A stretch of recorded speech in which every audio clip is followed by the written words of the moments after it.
ఒక్కసారి కొమ్మూరి గోల్డ్ కి కాల్ చేయండి. తాకట్లో ఉన్న మీ బంగారాన్ని విడిపించి మార్కెట్ ప్రైస్ కి వాళ్ళు కొనుక్కుని మిగతా డబ్బులు మీకు ఇచ్చేస్తారు. హలో అండి, అందరికీ నమస్కారం. నేను మీ కట్టా కార్తీక్. బంగ్లాదేశ్ రగిలిపోతూ ఉంది. అక్కడ రాజకీయ పార్టీలు, సంస్థలు, వ్యక్తులు వర్గాలుగా విడిపోయి ఒకరి మీద ఒకరు దాడులు చేసుకుంటూ ఉన్నారు. ఒకరిని ఒకరు చంపుకుంటూ ఉన్నారు తుపాకులతో కాల్చుకొని. ఎవరి మీద ఎవరు దాడి చేస్తున్నారో, ఎందుకు దాడి చేస్తున్నారో అర్థం కాని పరిస్థితి. పిచ్చోడి చేతిలో రాయి ఉందనుకోండి, ఎవరి మీదకి ఇసిరేస్తున్నాడో, ఎందుకు ఇసిరేస్తున్నాడో తెలియదు కదా. ఆ సిచ్యువేషన్, ఆ స్థితిగా బంగ్లాదేశ్లో ఉంది. ప్రధానంగా భారతీయుల మీద దాడులు జరుగుతున్నాయి, హిందువుల మీద దాడులు జరుగుతున్నాయి, హిందూ దేవాలయాల మీద దాడులు జరుగుతున్నాయి. ఎందుకు ఈ దాడులు అసలు? ఏంటి కారణం అంటే, మొదటగా ఈ దాడి స్టార్ట్ అయింది మాత్రం ఇంక్విలాబ్ మంచు అనే ఒక ఆర్గనైజేషన్కి సంబంధించినటువంటి కన్వీనర్ ఎవరైతే ఉస్మాన్ షరీఫ్ ఆద్మీ, అతన్ని చంపేశారు. ఎవరు చంపేసి ఉంటారు? అతను ఒక ఆటోలో పోతుండగా కొంతమంది దుండగులు తుపాకీతో కాల్చి చంపారు.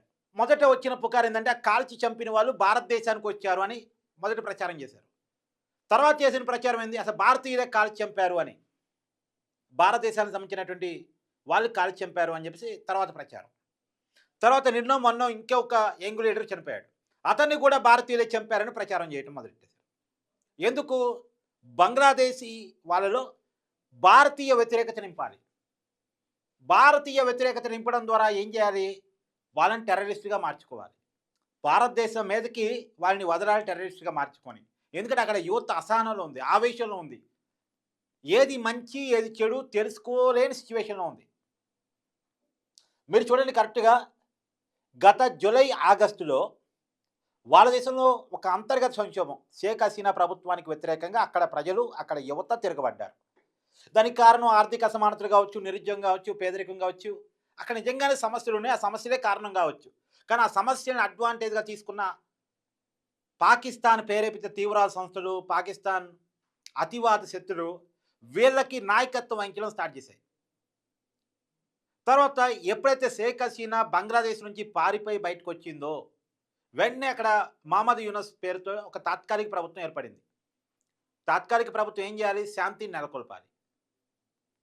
శాంతి నెలకొల్పుతున్నట్టు చేశారు. ఇప్పుడు ఫిబ్రవరిలో ఎన్నికలు ఉన్నాయి. ఎన్నికలు జరగాలి. ఎన్నికలు జరిగితే ఏమైంది? కొత్త ప్రభుత్వం ఏర్పడింది. ప్రజల ఓటుతో, ప్రజాస్వామ్య పద్ధతిలో కొత్త ప్రభుత్వం ఏర్పడింది. ప్రజలు ఎన్నుకునే ప్రభుత్వం ఏర్పడింది. ఇది ఇష్టం లేదు మహమ్మద్ యూనస్కి. తన పదవి కొనసాగాలి. పదవి కొనసాగటంతో పాటు ఏమనుకుంటున్నాడు? బంగ్లాదేశ్ని తీసుకుపోయి పాకిస్తాన్లో కలపాలనుకుంటున్నాడు.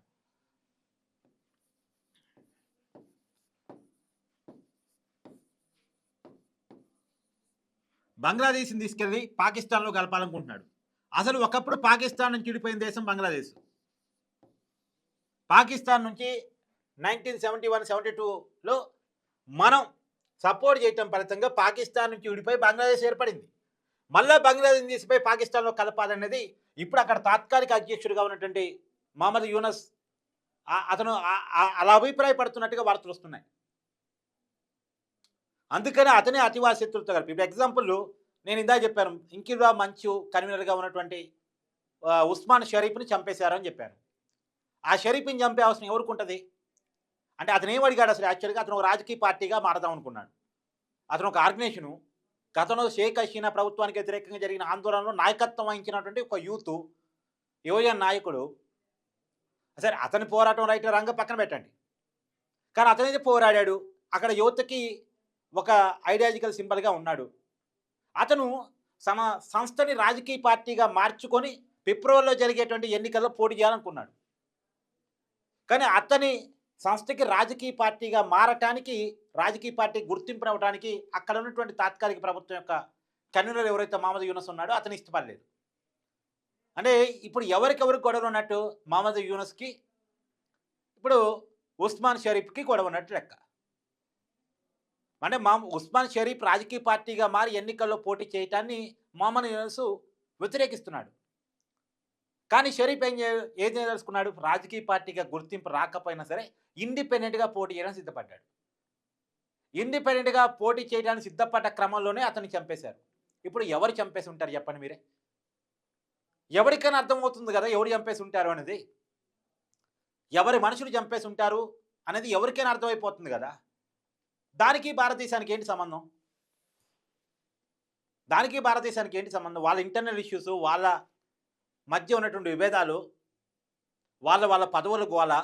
ఇప్పుడు వాళ్ళ దేశంలో ఉన్నటువంటి పాలకులు ఏం చూసుకోవాలి? వాళ్ళ దేశంలో పేదరికం ఏంటి? నిరుద్యోగం ఏంటి? ప్రజల అసమానతలు ఏంటి? ప్రజలు ఎందుకు రోడ్ల మీదకి వస్తున్నారు? ఇది చూసుకోవాల్సిన పోయి పక్కోడి మీద ఎప్పటికీ విద్వేషం కక్కుతారు. అదే పాకిస్తాన్‌లో కలుస్తానంటారు. పాకిస్తాన్‌లో అసలు పాకిస్తాన్ పరిస్థితి ఏంది? అడక్క తింటాంది. అసలు వాళ్ళ దేశంలోనే వాళ్ళు సరిగ్గా ఉండలేక బెలూచిస్తాన్ లిబరేషన్ పోరాటం, మేము పాకిస్తాన్ నుంచి విడిపోతామని, పీఓకేలో పోరాటం, సింధులో పోరాటం, పంజాబ్‌లో పోరాటం, మేము పాకిస్తాన్‌లో ఉండలేము స్వామి దండం పెడతాం, మమ్మల్ని విడగొట్టండి మమ్మల్ని అని పాకిస్తాన్‌లో ఉన్న ప్రజలే పాకిస్తాన్‌కి వ్యతిరేకంగా పోరాటం చేస్తున్నారు. తినటానికి టికాణం లేదు వాడికి, పాకిస్తానోడికి. వాడు తినటానికి టికాణం లేకనే బంగ్లాదేశ్ వాడి నుంచి విడిపోయిందనే కోపంతో, అది కూడా భారతదేశం సపోర్ట్‌తో విడిపోయిందనే కోపంతో బంగ్లాదేశ్‌లో ఉన్నటువంటి యూత్‌లో ఉన్నటువంటి అన్రెస్ట్‌ని అడ్వాంటేజ్‌గా తీసుకొని అక్కడ వాళ్ళకి ఫండింగ్ చేసి, మళ్ళీ వాడి వెనకాల చైనా వాడుండు, అమెరికా వాడున్నాడు, పాకిస్తాన్ వాడి వెనకాల ఫండింగ్ చేసి వాళ్ళని రెచ్చగొట్టి వాళ్ళ దేశంలో హింసని క్రియేట్ చేసి, ఆ హింసను మళ్ళీ భారతీయుల మీదకి మార్చి హిందువుల మీద, హిందూ దేవాలయాల మీద, భారతీయుల మీద దాడి చేసి పనికి మాలిన చర్య. ఎవడికి తిండికొచ్చేది కాదు, బోవుకొచ్చేది కాదు. పనికి మాలిన చర్య. మళ్ళా భారతీయుల మీద విద్వేషాన్ని దశాబ్దాలుగా వెళ్ళగక్కొని పాకిస్తాన్ ఏం సాధించగలిగింది? వాడు డెవలప్మెంట్ వదిలేసుకున్నాడు. ఎప్పటికీ అవతల మేడ మీద పడి ఏడవటం, ఏడిసి ఏడుపు కొట్టులోనే బతుకుతున్నాడు ఇప్పటికి. తినటానికి టికాణం లేక, రోటీలకు కూడా దిక్కు లేక అడుక్కునే పరిస్థితిలో ఉండి, అమెరికా వాడి దేశంలో ఉన్న వనరులన్నీ అప్పజెప్పి అమెరికా వాళ్ళు ఇచ్చేటువంటి భిక్షతో బతుకుతున్నాడు. ఇది పాకిస్తాన్ పరిస్థితి.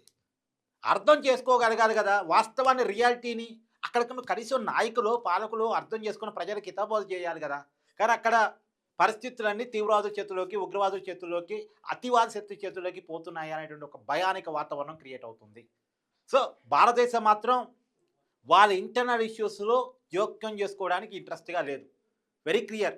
భారతదేశం వాళ్ళ ఇంటర్నల్ ఇష్యూస్లో జోక్యం చేసుకోవడానికి ఇంట్రెస్ట్గా లేదు. ఒకవేళ మనం జోక్యం చేసుకుంటే ఎంతసేపు చెప్పండి?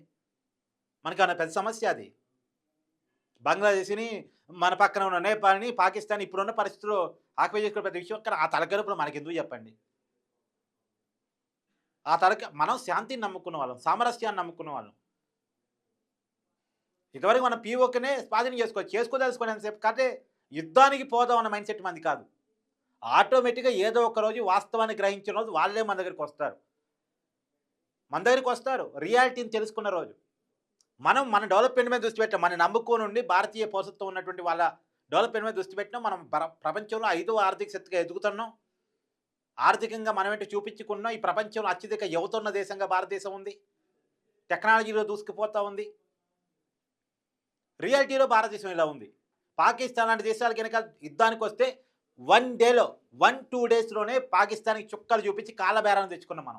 మన స్థాయి అలా ఉంది. సో బంగ్లాదేశ్లో జరుగుతున్న పరిస్థితుల మీద మీ అభిప్రాయాన్ని కామెంట్ రూపంలో తెలియజేసే ప్రయత్నం చేయండి. Thank you.